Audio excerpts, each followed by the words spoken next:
Hello everybody, and welcome back to Best in Class.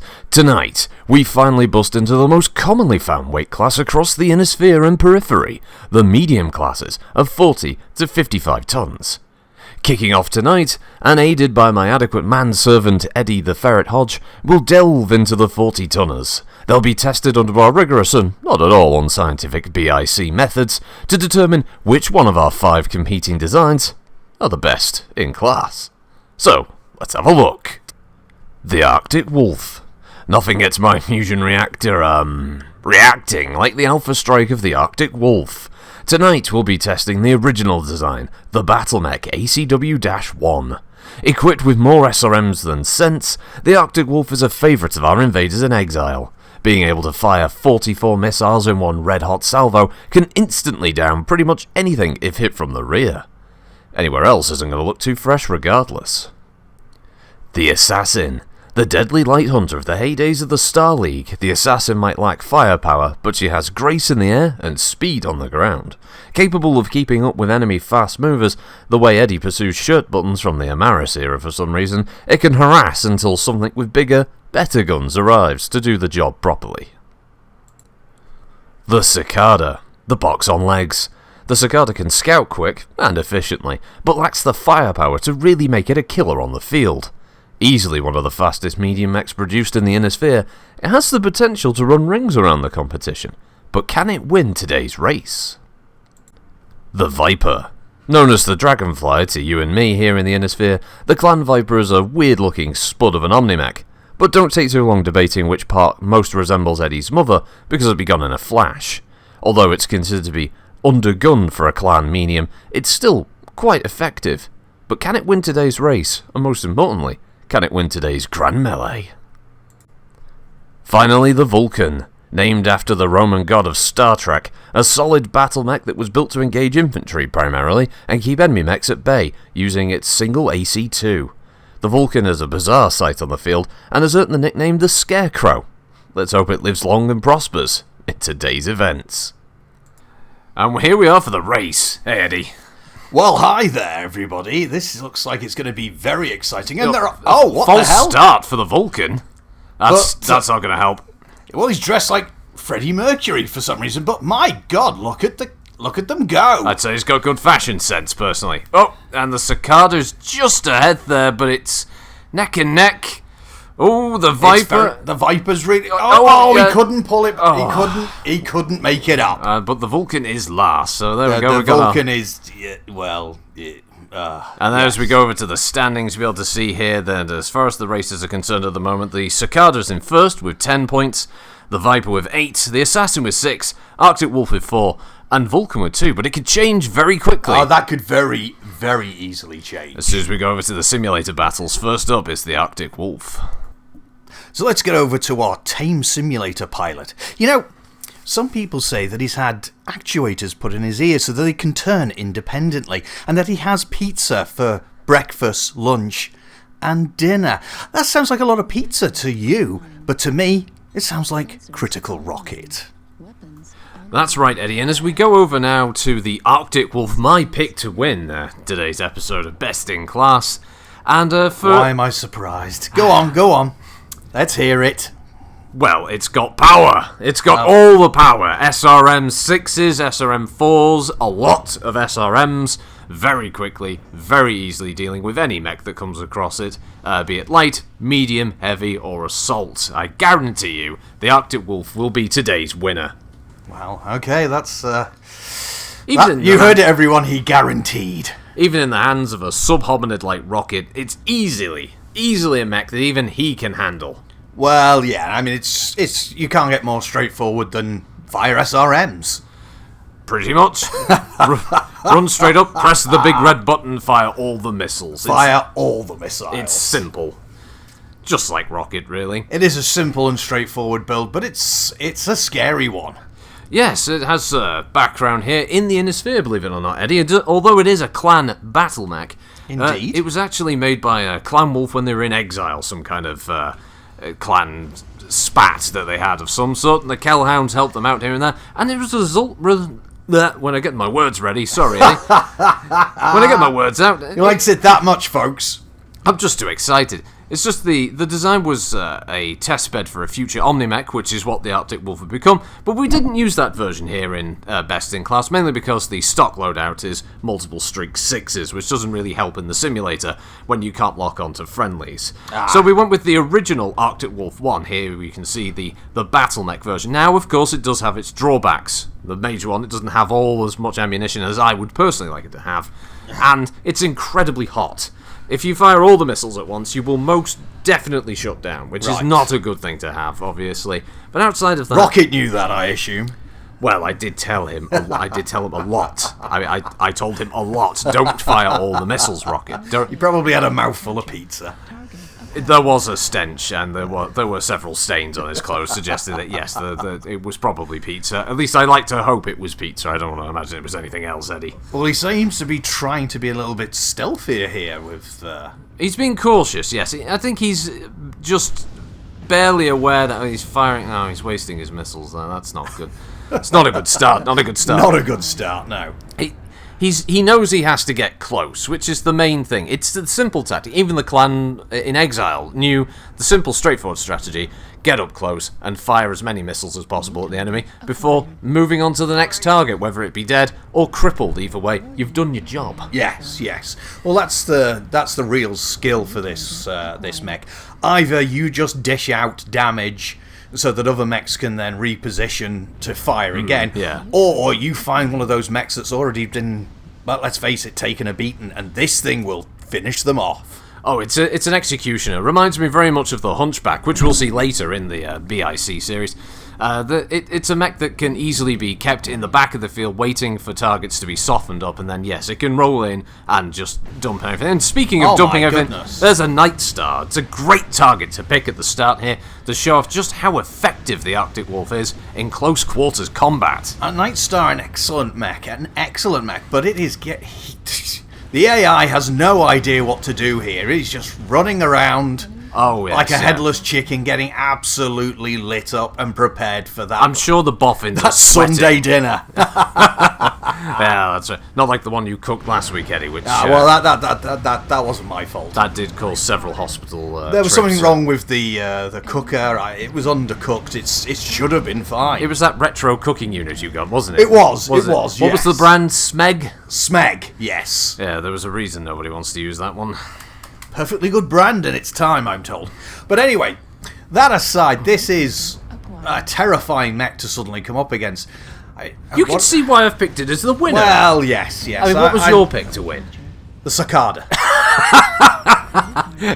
It just won the first round. Granted, it can run fast in a straight line. No problem with that. But being able to actually win in a straight-up fight with the Arctic Wolf, it's just not going to happen. Well, let's wait until we get to the Cicada, shall we? Let's deal with the Arctic Wolf here, but my God, look at it. Oh, and that's a victor. I think that's his kill. That's Rocket's first kill. I'm sure of many more to come. This is a devastating little creature, isn't it? Absolutely terrifying on the field. And the AI just doesn't seem to know what to do. That much firepower just charging in from what is basically... only a step above a light mech. I mean, I am actively in talks, Eddie, with trying to get hold of an Arctic Wolf for the collection, but the problem is the clans generally don't really want to trade so much as they really want to... Well, as I told you before, I have some contacts amongst the sharks. Maybe we can make some kind of deal. Well, maybe. And that's it. It's over. It's already over. It's already over. And what a showing. Well, the performances is amazing. Over 600 damage, Eddie, and over 400 match score with a kill and a win. That's 60 points easy. Wow, that really are some scores on them there doors. And that takes us over to the Assassin. The classic Light Hunter. Now, this mech is... It's an odd duck, really. The weapons don't really seem to suggest much, but I know of certain pilots out there that get pretty scared when they hear one of these is prowling the battlefield. Well, if you're a light pilot, certainly yes. The Assassin has the ground speed and the jump capability to keep up with you, and to harass you at range as it closes in, so it really does become a bit of a fight-or-flight response when encountering an assassin. However, once you get up to around about the 40-45 ton range, the assassin really does drop off in the combat capabilities, I'd say.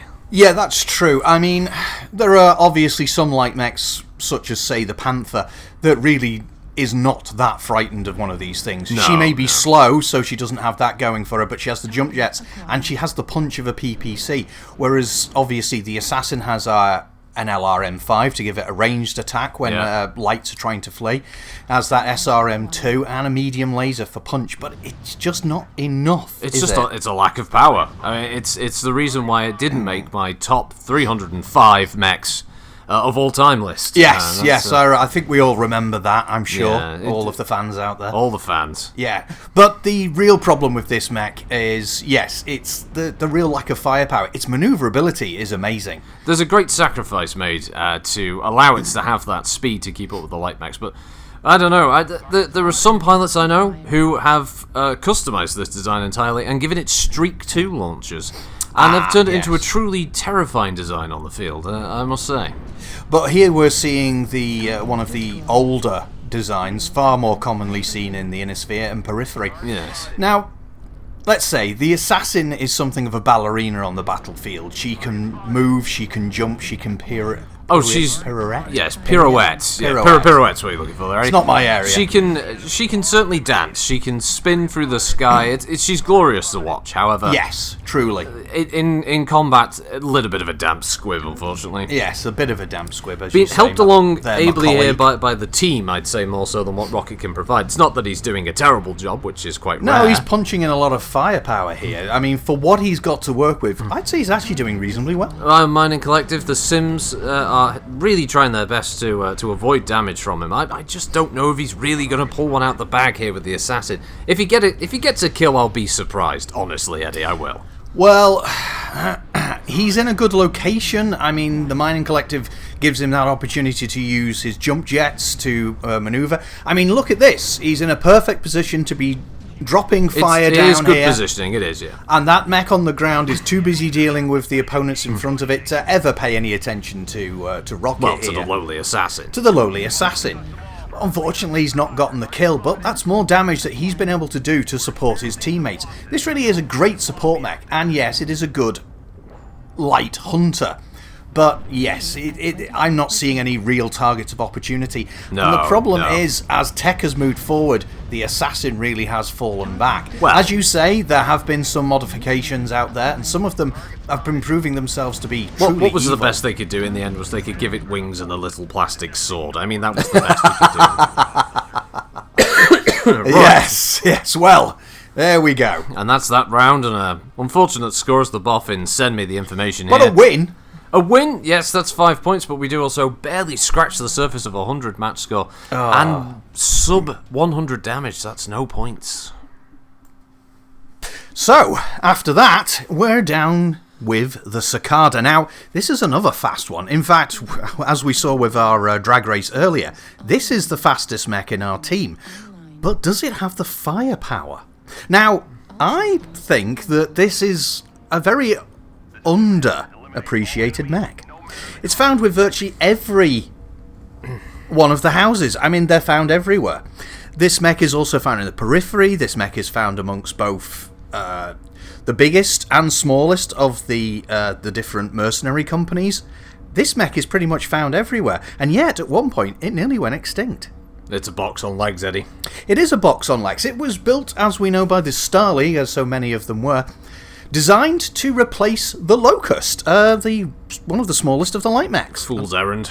They decided that a mech twice its size, twice its weight, but almost the exact speed, and similar firepower in the respect that the Locust had a medium laser and 2 machine guns, standard, and this one has 2 medium lasers and 1 small laser.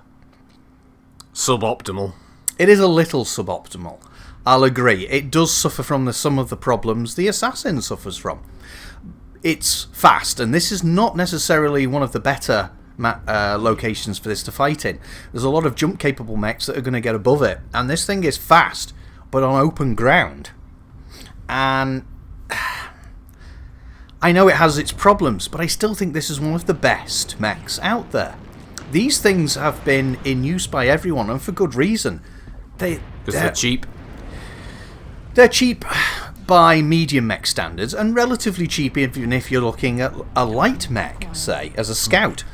But this mech does have something, and that's why every house has made sure they stock them. It's because they're cheap, Eddie. That's the main reason. The Cicada just... I'm sorry, Eddie. You can talk up a storm about it all you want, but really the mech just is kind of suboptimal. Even compared to the Assassin, it's just that there are better scout mechs out there nowadays, Eddie. Even with the Free Worlds League later model, the 3M, being designed with the Ultra Autocannon 5, it's just a design that just never really was going to go anywhere. It's not got the power. It's not going to bring down a target. It's just going to waste time. Then explain the fact that every house has made use of them. Because I said, because it's cheap. It's a cheap mech. It's a box on legs. It's a pair of legs, and you put a box on the top and a cockpit and a couple of guns, and off you go. Yes, I'm quite aware of your analogy of putting a box on the top with your silly way of saying box. But that's not the point. This is one of those mechs that has survived the test of time. And this has nothing to do with your recent acquisition and the next part of your In the Belly of the Beast series there, Eddie. It is true that I have recently acquired a very old Cicada, that had been lost during the early days of the Second Succession War. It had virtually disappeared into a swamp, but it was found about 10 years ago. I've managed to purchase it, and my Belly of the Beast will be, a set of Belly of the Beasts, because I'll be slowly rebuilding her back up to her glory days. Beautiful mech. The glory days of 2 medium lasers and a small. I think there's a car outside that can mount those weapons, Eddie. There is not a car outside that can mount those weapons. I'm pretty sure there is, Eddie. I'll give it this. If Rocket can score a half-decent amount of damage in this thing, and he's taking on a Night Star at the moment. Granted, it is very fast across open terrain. It is a good scout. Unfortunately, I just give me a Thorn, give me a Mercury, give me one of those scout mechs. They've got a bit of a punch to them, and they're not afraid to get into a fight, Eddie. And something that looks nicer as well. There's not so. Well, yes, you're talking about Royal Regiment Star League mechs here. This is not one of the Royals, but this is one of those mechs that has been in the Star League and every house. And it's dead. It exploded. Well, I blame that on Rocket. Well, we blame a lot of things. I blame a lot of things on Rocket, yes. Including the reason I had diarrhea about 3 weeks ago. God, my jeez. You didn't eat any food that he gave you, did you? I ate a piece of the pizza he offered me. It tasted a bit funky. But he told me it was one of the toppings he designs himself. My God. I thought I would never get off the toilet.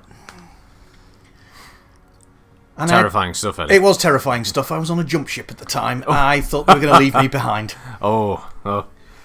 Unfortunately... That captain would not have been happy with you. But the round is over, Eddie. And we're looking at a score of 200 damage. And what's that about?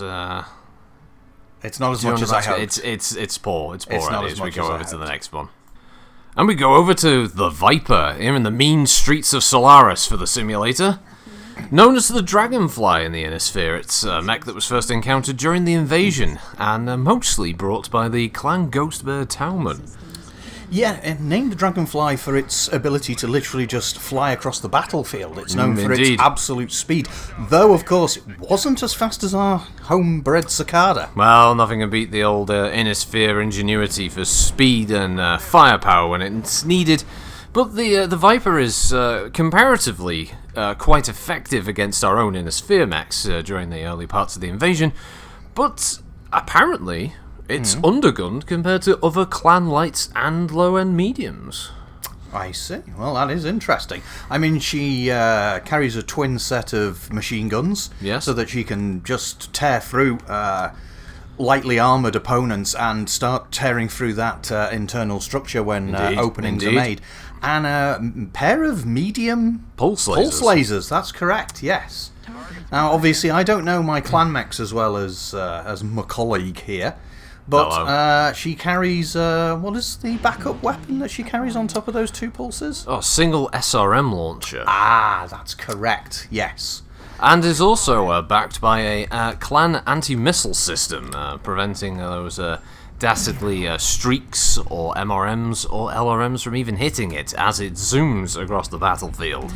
The problem is, obviously, she doesn't carry quite enough ammo to keep her relatively light armor from starting to be penetrated once the ammo runs out on that. She has to rely on her speed, and she can rely on that speed because she is fast, very fast. She's very fast. An unusual looking design as well, though, of a very long protrusion that you probably saw in the introduction part of the episode here in the Trivid.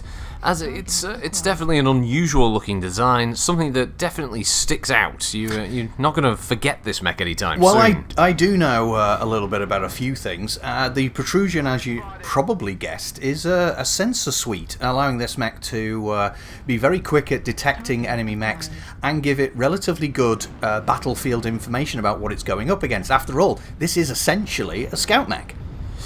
Yeah, it definitely falls into that category, despite the fact that the clans can use it just as effectively to hunt down or harass other units than it might encounter while it's out in the field. And let's remember that this is an Omni-mech, unlike our other clan mech that's featured in this series. Yes. In this part of the episode. This is actually a Omni-mech, and we're only looking at the Prime version, as we hear a loud noise in the background. Yes, my apologies about that. The boffins are playing around with one of their sound simulators. One of their sound simulators, yes. We'll have to tell the boffins off for that one. But yes, the other variants that can be created in the different Omni configurations certainly give the Viper more options on the field, and it's definitely the true strength of the clan Omni-mech line. Yeah, there's no doubting the fact that the ability to quickly re-equip a single mech to a totally different combat style can really make a difference, and yet the Viper has that going for her. Obviously, we're using the Prime here, I believe, and yes. Though it, as you said, compared to others, is still counted as an undergunned mech even in its other configurations, that speed means that even some of the, especially the slower moving heavies and assaults, can sometimes find themselves being very quickly outmaneuvered and harassed by this. The only problem is she never quite seems to have the firepower to break through. No, she doesn't. But as you mentioned, that speed, she is quicker than a Wolf Dragoons fanboy lining up for a convention ticket. That's quick. That is quick. It is very fast, and we're into the dying parts of the fight here, where even Rocket has managed to make good use of its speed and its maneuverability in the tight streets of this very poorly rendered version of Solaris, I have to admit. Yeah, which part of Solaris is this? Is this Central Solaris, or is this Davian? I have no idea what part of Solaris this is supposed to be. No idea at all. But that aside... I think it was made by a group of boffins who have never actually been to Solaris, but they just sort of Googled it. Yeah, it's a bit like the several films that take place on Solaris, which were amusingly turned out to have been written by a pair of brothers who'd never been there. Indeed, yes. Which explains a lot. But she's doing well here. Rocket, it seems to be very comfortable with her speed and her weaponry. He's having no problems, and he's been putting fire down on virtually everything. And that's where this mech really comes into its own. It's excellent. And that's it. Excellent support mech. It's finished. Rocket managed to pick up a kill, got himself a decent match score, and damage, as the boffins are just bringing the information in for me here. 381 match score with 293 damage, a kill, and a win. A fast match for a fast mech. Indeed. And now we have our final match, the Vulcan. The Scarecrow, as it's known to children out there. Particularly loved for, of course, the long-running Inner Sphere Scarecrow season. Indeed. Series, should I say. In which a friendly Vulcan obviously teaches children about things like road safety, how to not to talk to strangers, and how to strip an AC-2. Yes, indeed. Wurzel Vulcan, I believe it was called. It was it was very popular back in the day. I remember watching it when I were a nipper. Yes. Old Scarecrow. Yes, but that aside, the Vulcan actually is quite a historic mech, built in the dying era of what was the Amaris War. Brutal conflict, brutal indeed, and it was designed for a not too pleasant task. It was there to kill infantry, was its primary task. Yes, obviously Kerensky and his boys were suffering some unfortunate losses due to infantry numbers, tearing down some of their battered mechs, and so when they had the chance, one of the industries came forward and offered a new design, the Vulcan. Basically a crowd deterrent, really. Perfectly good police mech, and used in quite a lot of, virtually all of the Inner Sphere, and used quite often in that particular role. It was used in a long-running police series that starred a descendant of one William Shatner, didn't it? That's right, yes. It was his police vehicle. That was in fact the famed police vehicle, his mech that he charged around in, and the Shat, as he was amusingly nicknamed. Unfortunately named, yes. Unfortunately named the Translation Shat. didn't really work very well. But what an actor, and what a show. What a show, yes. That's why probably the Vulcan is one of those mechs that our fans out there will probably know almost as well as we do. But for the few who've been living under a rock, or the ones who've been recently popped out of a test tube, well, let's go over the mech's weaponry. Well, it features a relatively Spartan setup of a single medium laser, a AC-2, a machine gun, and a flamer. Yes, the machine gun and flamer, as I'm sure you probably know, was built to deal with crowd control. The flamer obviously can also be used out in the wilds to, just burn away foliage to give away the location of tanks and other things. But its primary weapon is that AC-2, and Rocket seems to be using it to some devastating effect. It's a beautiful weapon, but then again, this match, I'm not even sure if we can broadcast this. I've never seen such a brutal beating on this part of the simulator before. Well, I was going to say, if this was real world, if these were other real pilots instead of just simulated numbers, this would be such a drubbing. If these were real people piloting real mechs, I would be sickened to watch the carnage going on here. I'd barely be able to keep down my lobster thermidor. Yes, and frankly, if I survived this battle on the opposing team, I would never go near a mech again. I would just be too ashamed of myself. Yeah, it's an embarrassment. Allowing the enemy team to roll up on the right flank of this, I don't know what happened to the artificial intelligence here. If we can even call it that. Rocket barely has intelligence, and he's taking great advantage of this complete failing here by the enemy team. Well, look at that Warhawk, out on its own, just getting absolutely crushed. This is one of the terrors of the battlefield, which we'll see in one of our much later episodes, much further down the line. But it just got absolutely hammered there. Not so much massacre, but massacred. I don't know how you come up with them, but somehow you did. Seems a bit threatening, Eddie. So, anyway, yes, you're absolutely right. This is it's a fantastic mech. Can't say enough good things about it. It's good. You just can't. I myself own one that was formerly a police unit on Solaris itself, still with the police paint job. I've had the joy of driving around that one, and yes, it's very fun. It's very fun. It's a great mech to drive, to pilot, should I say? A great mech, and it's just one of those mechs that people just love. They see them and they just feel kind of, I don't know, a strange warmth. And I don't mean from the flamer. No, it's usually in your lower regions, isn't it, when you pilot a Vulcan? So yes, that's true. But anyway, our groinal area aside, that was quite a little match we had there. Quite a match. I don't know whether the boffins are going to have to check that out. Well, the scores at the end there was 197 match score with 177 damage, a kill and a win. And as the scores appear here on screen, before we roll over to the Grand Melee, who's your pick to win? Well, let's be entirely honest. My Cicada is not exactly doing well here. It's the Arctic Wolf, isn't it? Your own choice. It's running away with it. It's my choice as we roll over here into the Grand Melee in a second.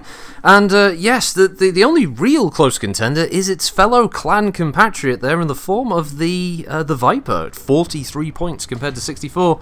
As the mean streets of Solaris provided us again with some mean killers running around here. They're literally fighting for a sandwich as they strike at each other here now. We've got the Vulcan in a very Freddie Mercury-esque colour scheme. It certainly is. So once again, we're in the outer reaches of Solaris, the areas that you tourists very rarely visit. And you don't want to visit it. And you don't want to, no. Some of the groups out here are rabid. And when I say rabid, I mean the kind of rabid where you get that weird glowing eye thing and then you run around trying to bite your mum. Yeah, yeah. Well, your mum, probably. Not my mum. My mum. My mum would beat the shit out of you.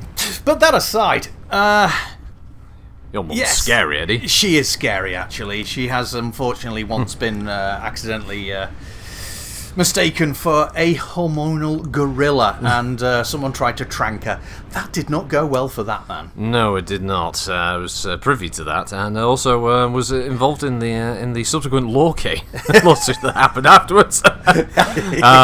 We laughed. Yeah, we laugh now. In fact, we were thrown out of the dock. Oh, in the first death, the Vulcan goes down to the Viper. Oh, the poor Vulcan.